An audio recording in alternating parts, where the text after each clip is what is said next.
আমি দাঁড়িয়ে আছি সৌদির মুদিখানা দোকানে। আপনাদেরকে দেখায় মুদিখানাটা কত স্বচ্ছ এবং কত সুন্দর একটা দোকান।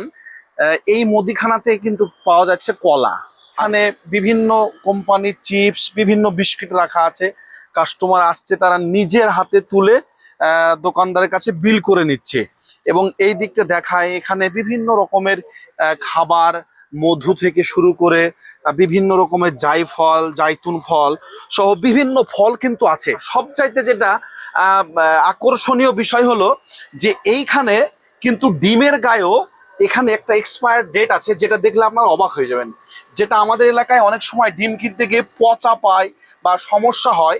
করলাম, এটা হলো ডিম সৌদি। আর এই ডিমের গায়ে কিন্তু দেন এক্সপায়ার ডেট লেখা আছে, যে এই দোকানদার কতদিন থেকে কতদিন পর্যন্ত এই মালটা বিক্রি করতে পারবে। তাই প্রত্যেকটা দোকান কিন্তু চেকিং হয় সরকারিভাবে, যে সে ঠিকঠাক ব্যবসা করছে কিনা, ডুপ্লিকেট মাল রাখছে কিনা। আজকে আমাদের দেশের দোকানগুলো যদি এরকম সচেতন থাকতো, তাহলে হয়তো আমাদেরকে বাসি কোনো খাবার খেতে হতো না।